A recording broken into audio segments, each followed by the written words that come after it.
Ladies and gentlemen, a new snapshot for Minecraft Java Edition 1.17, the Caves and Cliffs update is here. This is 21w13a coming to you with goats, light blocks, and more bug fixes that you can count without becoming dizzy. My name is slicedlime. I'm here to guide you through all the changes in this version, including all of those bug fixes. Let's dive right in, and let's start with mobs, and of course, the goat. Goats are a new animal mob that spawn in mountains. They come with 5 hearts of health, that is 10 hit points. There are 2 variants of goats. They are either just goats or screaming goats. That is controlled by a flag that is set on spawn, and there is a 2% chance of any given goat being a screaming goat. Screaming goats are just like other goats, but they have different sounds. We'll get into more of that in the sound section later in the video. Goats have a behavior for jumping around. They will sometimes really make a big leap to a different block. This leap then incurs a cooldown, which means that they will not leap for another minute or 2. You can tempt goats and breed them just like you can with sheep or cows using wheat. And just like cows, goats are also a source of milk. You can milk them with a bucket. But goats aren't all the changes to mob behavior in this version. Axolotls and glow squids now spawn. They do so in underground water sources. There are a bunch of changes to axolotls as well. They will now always chase after and attack squids, glow squids, tropical fish, cod and salmon, pufferfish, drowned guardians and elder guardians. That is, you no longer need to tempt them to attack hostile mobs, and they will attack elder guardians, which they didn't before. Axolotls now also have a 2-minute cooldown after hunting a non-hostile mob. That is applied to fish, squids and such, so they don't completely exterminate all wildlife in the ocean. Axolotls will now also prioritize targeting hostile mobs before hunting for passive mobs. There was a bug that meant that if you killed a target attacking an axolotl, you didn't get the regeneration or removal of mining fatigue effects. That is fixed in this version. You now properly get the effects. If you scooped up an axolotl in a bucket, then a bunch of its data was lost, including its color. That is fixed in this version. Change to bees with the new blocks. Bees now see flowering azalea and flowering azalea leaves as flowers. And a number of fixes have been done to loot drops, especially when killing mobs with fire. When you killed a polar bear or a guardian with lava, you didn't get cooked fish, you got raw fish. That is fixed in this version. And when you killed a zombie with fire, then it wouldn't drop a baked potato, it would drop a raw potato. This is now fixed, and that fix applies to zombies, husks, and zombie villagers. If you killed an enderman holding a water, lava, or powder snow cauldron, then you didn't get a drop of a cauldron at all. That is also fixed. And the shulker hitbox didn't immediately rotate when the shulker rotated. That is fixed as well. For a special breed of mobs, let's talk about villagers. There's a bunch of fixes for them too. Villagers can now once again use cauldrons that are filled with contents, that is, cauldrons with water, lava, or powder snow, as workstations. And there are new trades in this version. There is a new trade for the mason who sells 4 dripstone blocks for 1 emerald. And the wandering trader has new trades as well. A wandering trader can potentially sell 2 pointed dripstone for 1 emerald, 2 rooted dirt for 1 emerald, or 2 moss blocks for 1 emerald. Let's talk about world generation changes in this version. Nothing as major as in some of the previous versions, but still a lot of tweaks to caves and cave things. Noise caves tweaks to begin with. There is an increased likelihood of finding mega caves, that is, the larger type of cheese caves. The span of sizes that you will find is larger, so it can still be difficult to find a mega cave, but at least it is more likely now than it was in the previous snapshot.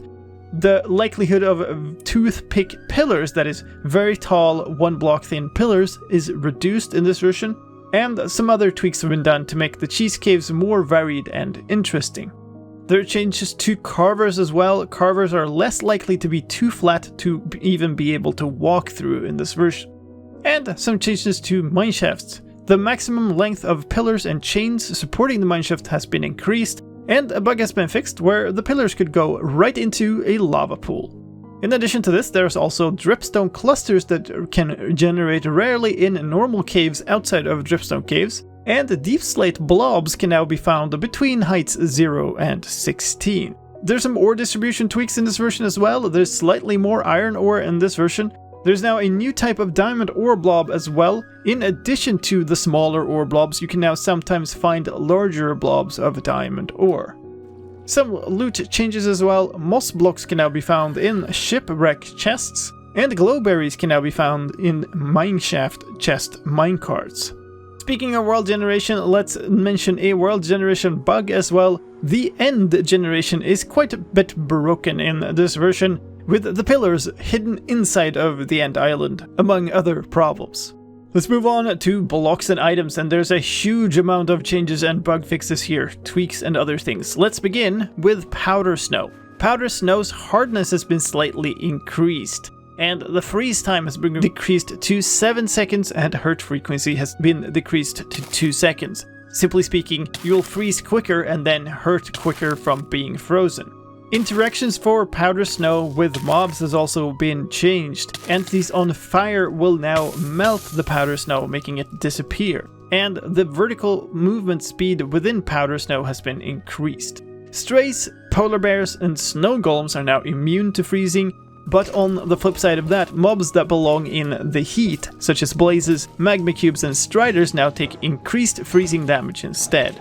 Mobs that are fully frozen, like skeletons converting to strays, will now stand and shake, just like other mobs converting. And skeletons converting to strays now only require the 7 seconds it takes for an entity to be fully frozen to start converting, instead of the 30 seconds it took before. More fixes to interactions with powder snow. Mobs wearing leather boots will no longer just spin around when walking on powder snow. And before, mobs didn't path across powder snow unless they were just wandering, then they would. That is fixed in this version. They will now always try to path across powder snow. Mobs that will get damaged inside the powder snow could still spawn inside the powder snow. That is fixed in this version. And leather horse armor now protects horses from freezing damage. Finally, landing on powder snow while wearing leather boots would inflict fall damage. That is fixed in this version. Let's move on to changes and fixes for the lush cave related blocks. Water would behave as if moss blocks were air, and the rain could pass straight through moss blocks. In general, a lot of things behaved as if moss blocks were simply transparent or not really there. For instance, cake could not be placed on top of moss blocks, and the same goes for signs, banners, paintings, and item frames that couldn't be placed on moss blocks, not on the top nor on the sides. Converted moss blocks also didn't update redstone. That is fixed in this version, and now in this version, redstone will properly connect vertically on moss blocks. Grass, ferns, flowers, bushes, saplings, and bamboo couldn't be placed on top of rooted dirt. That is fixed in this version, and you also couldn't convert rooted dirt into a dirt path. Speaking of rooted dirt now has an assigned tool. It didn't before, but it was slightly faster to mine than other dirt block. That is also fixed. Rooted dirt can now also be picked up by endermen. Hanging roots and big drip leaves would take about a second to mine. That is fixed in this version. And small drip leaves can now be placed on rooted dirt if there is water above. And finally, for the lush cave blocks, azalea bushes no longer connect to walls and fences. Some other bits and bobs in terms of blocks and items. Amethyst blocks can now once again be mined with a pickaxe. Cobbled deep slate now takes longer time to mine than regular deep slate, just like cobblestone takes longer to mine than stone. Waterlogged pointed stalagmites didn't drop when their support block was broken. That is fixed in this version. And water bottles didn't extinguish candles. However, waterlogged candles could be lit. Both of those bugs fixed in this version. Let's talk about a new functionality for creative mode. This is for builders only, a map maker tool you could say, but it is useful for anybody who likes building, so I'll include it in this video rather than the technical video. In creative mode, if you have operator access to the server, you can use the /give command to give yourself a new block. That block is called the light block. Light blocks are air-like water-loggable blocks that emit a certain level of light. The level of light is determined by the block state. That means that you can set any air or water block to emit light at any level you want. These blocks are visible and targetable only if you hold a light block in your main hand. A little bit like barrier blocks only show up when you hold a barrier block in your hand. If you right-click with a light block on another light block, then you will cycle its light level state. Let's move on to gameplay changes. You can now eat suspicious stew even if you are not hungry. Observers now detect when a grass block changes to dirt because a tree grew on top of it. As part of an optimization earlier in the Snapshot series, experience orbs started stacking up. However, when they were used as mending, then a whole stack would disappear instead of just one instance. That is fixed in this version. And also a related bug is fixed where some experience points that were overflowed when a mending item got fully repaired would go to your XP bar instead to a different mending item. That is fixed in this version as well. You couldn't use the pick block function on cauldrons with water, lava or powdered snow, and you also couldn't use the pick block function on big drip leaf stems. Both of those fixed in this version. If you used a bone meal on a small drip leaf, then you would see breaking particles as if the small drip leaf had been broken. That's also fixed. And if you broke and placed big drip leaves immediately, then you could create a misaligned big drip leaf. That is fixed in this version. If you hold shift and place a turtle egg onto another turtle egg, then it would combine into the already existing turtle egg instead of placing it next to it. Explorer maps and filled maps would blank out if you changed dimensions to either the nether or the end. That is also fixed. And a tweak has been done to an error message that was slightly confusing about reaching the maximum building height. Finally, an advancement change. The 2x2 advancement now also requires breeding goats and axolotls. Visual changes in this snapshot. The end portal now has a bottom face. You can now see end portals from below. Turtles laying eggs on red sand will now produce red sand particles instead of normal sand particles.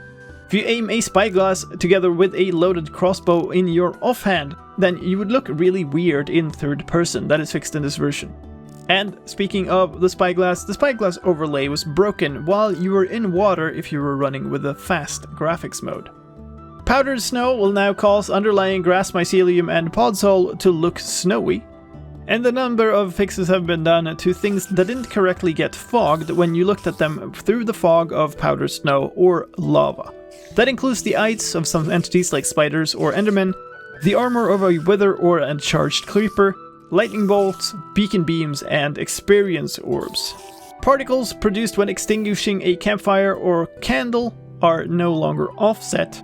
Some semi-transparent pixels on the axolotl texture have been fixed, and glow item frames are now always glowing, even if there is a light source nearby. Some of the faces of the world border were mirrored, and that made the corners incorrect. That is fixed in this version. The fog you see when you are underwater was extremely subtle in the previous snapshots. That is fixed in this version. And some fixes to Azalea. The faces of Azalea were not culled by other blocks and would sea-fight when placed next to other blocks. Rooted dirt is now randomly rotated, and string is now properly affected by its surrounding light level. Clouds have moved back to height 128, they were at 192 in the previous snapshot, and some blocks like honey and slime would be fully lit when you viewed them in third person mode and you had your graphics mode set to fabulous. That is fixed in this version. Shulker heads will now flash red again when they take damage, and there was a problem that meant some shader effects like glowing would wrap around your screen where they shouldn't. That is also fixed in this version. Together with this, a huge amount of fixes have been done to different things that were incorrectly mirrored, including the back of stonecutters, ladders, vines, chain and the chain bit of lanterns, sea pickles, lightning rods, powder snow, inside textures, the back faces of glow lichen, tripwire and the tripwire part of a tripwire hook, big and small drip leaf textures, and azalea top textures. All of those were incorrectly mirrored and have been fixed in this version.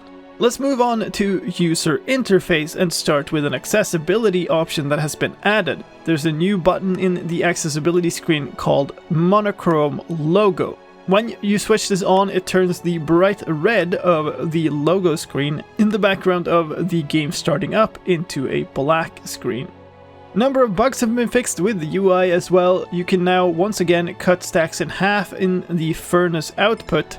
Shift-clicking an item into your inventory would mean that any advancement that those items would give were skipped. That is fixed in this version.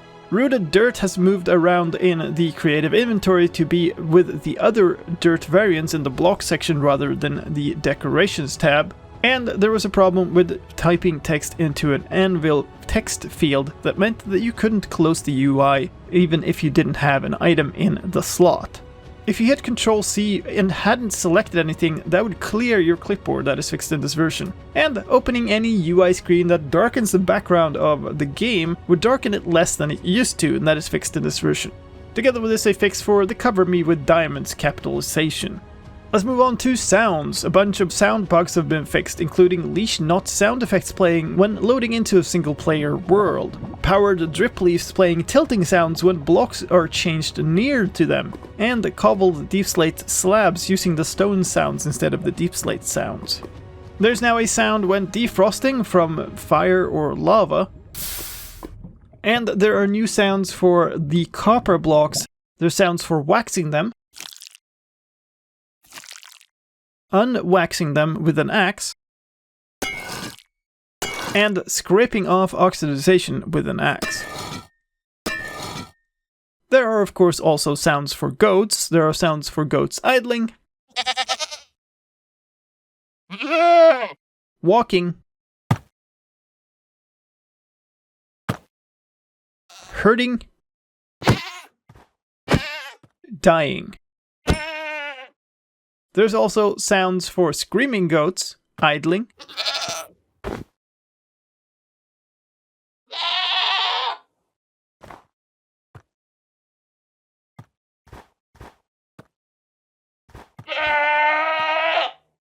hurting, and dying. And there are some unused sounds as well in the sound assets, including sounds that are called pre-ramming sounds. Finally, let's move into stability and performance, where a number of fixes have been done to things that could either crash your game or get you kicked out of multiplayer servers for reaching high coordinates or strange data formats. You would also crash if you spectated an entity submerged in water, and that has been fixed. Now keep in mind that snapshots are testing versions less stable than normal, so if you want to try this version, make sure that you maintain backups of your world, and remember that any world that you upgrade to this version can never be safely downgraded to any previous version again. If you want to try this version out and you don't know how to, then click on the link in the iCard on the video right now, or in the video description. That'll take you to a tutorial video about how to get and play a Minecraft snapshot. And those are all the main gameplay changes in this version. There are also some changes to technical things like commands, data formats, tags, and custom world generation, not to mention a change to how the code is exposed for modders and mod frameworks.